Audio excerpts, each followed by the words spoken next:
Y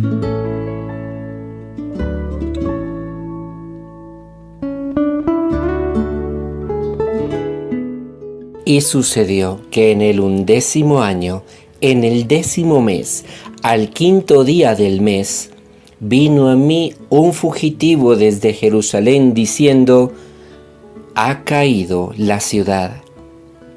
Y la mano de Jehová vino sobre mí al anochecer, antes que en la mañana llegara el fugitivo, y abrió Jehová mi boca, y ya no estuve más tiempo enmudecido. Del libro del profeta Ezequiel, capítulo 33, versículos 21 y 22. Habíamos dejado esta pequeña pericopa, este pequeño fragmento para este tiempo, por aquel esfuerzo que hacemos nosotros de leer los fragmentos de la Biblia, no necesariamente en el orden en el que aparecen en nuestros libros, sino en el orden en el que, según aquellos hombres y mujeres estudiosos de la Biblia, han descubierto debería ser el orden correcto. Y ya hemos mencionado infinidad de veces por qué los fragmentos que conforman los libros de la Biblia, tal cual como aparecen hoy en nuestras Biblias, no están realmente en el orden en el que deberían estar. Mencionémoslo una vez más, por si alguien por primera vez escucha esta explicación, y es porque en el afán de armar los libros, de recopilar los fragmentos, lo que por allá uno escuchó que dijo el profeta, lo que por allá otro guardó, lo que otros por allá encontraron, el deseo de armar el texto, a veces contra el tiempo, pues implicó que no quedase muy bien armado y que algunos fragmentos quedasen en desorden. Por eso, después de haber leído ya hasta el capítulo 39 del libro de Ezequiel, saltándonos el capítulo 37 y luego veremos por qué, hemos retomado este pequeño fragmento del capítulo 33 que no habíamos leído. ¿Por qué lo hemos dejado para este momento? Según la datación que el mismo libro nos presenta, estaríamos hablando de 4 o 5 meses después de que fue tomada Jerusalén. Esto implicaría que a Ezequiel le llegó la noticia de la destrucción de Jerusalén 4 o 5 meses después de que la ciudad realmente fue tomada. La arqueología, la geografía, la historia y diferentes ciencias aplicadas al respecto han logrado identificar que a pie, como era en aquel tiempo, más o menos 4 meses se tardaba de llegar desde Jerusalén hasta Babilonia, es decir, hasta lo que hoy sería más o menos la ciudad de Bagdad. Y se tardaban más o menos 4 meses porque el recorrido no se hacía en línea recta, sino se hacía un recorrido hasta arriba, casi hasta la frontera sur de lo que hoy es Turquía, para luego bajar otra vez hacia Bagdad, como una U invertida. ¿Por qué semejante vuelta y no ir derecho?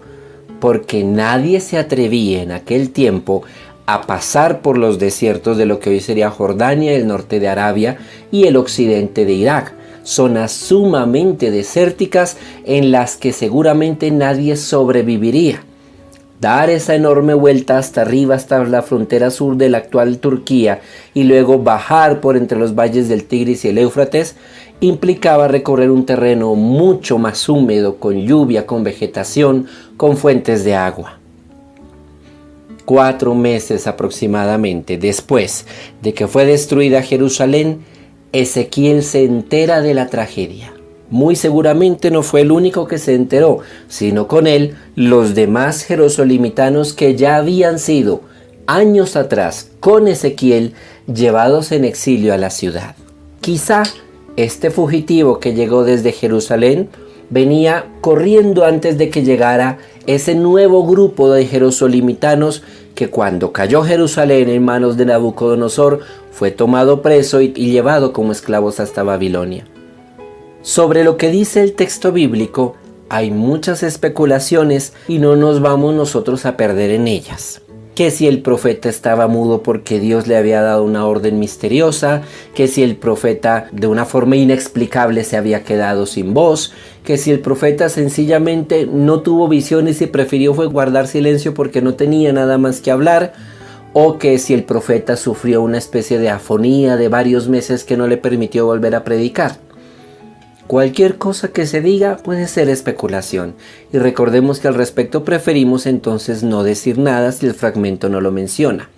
Sobre lo que sí podemos reflexionar hoy, y es a lo que yo los quiero invitar, una idea que indirectamente podemos nosotros dilucidar de manera tangencial, es a que revisemos cuándo es prudente hablar, cuándo es prudente guardar silencio. ¿En qué momento es necesario opinar, participar, aconsejar, decir? ¿Y en qué momento lo mejor es callar? La sabiduría para identificar los momentos en los que debemos guardar silencio o no, solamente la da aquel que dota al hombre de virtudes, dones y cualidades, Dios mismo.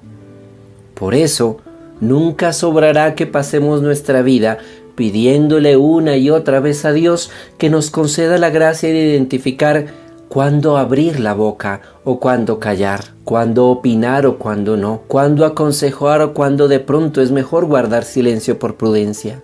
A veces tenemos la tendencia de opinarlo todo, hablarlo todo, decirlo todo, quizás movidos un poquito por cierto ego de creer que el mundo necesita siempre escuchar nuestra opinión. Otras veces quizás sea necesario no opinar, guardar silencio. Hace poco sucedió que algunas personas que estaban cerca de mí hablaban de que ya venía el fin del mundo y un poco de signos y señales. Y yo iba ahí escuchando lo que estas personas opinaban, pero con todo y lo que el Señor me ha concedido aprender y conocer de su palabra, preferí guardar silencio. Entre otras cosas, pues porque nadie me estaba preguntando nada. Y segundo, porque tal vez haber opinado en aquel momento hubiese desatado una contraversión y seguramente una discusión innecesaria. En otra ocasión, estando en la casa de una persona, salió a relucir el tema de las creencias de esa persona. Alguien que cree en uno de esos brujos famosos que sale por los medios de comunicación, o bueno, que salía, que para la prosperidad, que el ritual de la abundancia, que todo ese poconón de cosas. Y estando la persona que creía en eso en el segundo piso de la casa, abajo en el primer piso se empezó a hablar de lo ignorante que era eso y no sé qué más. Pero en el momento preferí guardar silencio porque no era la ocasión para decirlo, no era el tema para hablarlo. Y segundo, pues porque no se estaba diciendo con el interés de convertir, sino de criticar. Y de una vez dirá algún fanático, Pablo de una vez le hubiera dicho. Pablo guardó silencio cuando debió guardarlo y habló cuando debió hablar. Cuando el apóstol Pablo recorría aquella ciudad griega y encontró esa gran cantidad de altares y seguramente estatuas de los dioses griegos, y seguramente vio entre ellos cientos de personas ofreciéndoles incienso y elevándoles plegarias, Pablo no se largó a decirles parranda de idólatras, se van a pudrir en lo profundo del infierno, han perdido la gracia de Dios, ustedes son lo peor. Nada. Él guardó silencio. Después fue que vio la ocasión de anunciar a Cristo precisamente por una inscripción que tenía uno de los altares que habían allá en aquella ciudad. Ese mismo discernimiento, esa misma prudencia que es un don y una virtud que concede Dios, debemos guardarla y tenerla y pedirla nosotros. Por ejemplo, cuando alguien está mencionando los defectos o los pecados de otro, quizás sea bueno guardar silencio, preferiblemente no opinar porque no conocemos el contexto de las realidades. Dios nos conceda, hermanos, la gracia de hablar cuando debemos hablar, opinar cuando debemos opinar, aconsejar cuando debamos aconsejar y guardar prudente silencio cuando sea lo mejor para los demás y para nosotros mismos. Que el gloriosísimo nombre de Cristo sea pronunciado por sobre todos nosotros. Amén.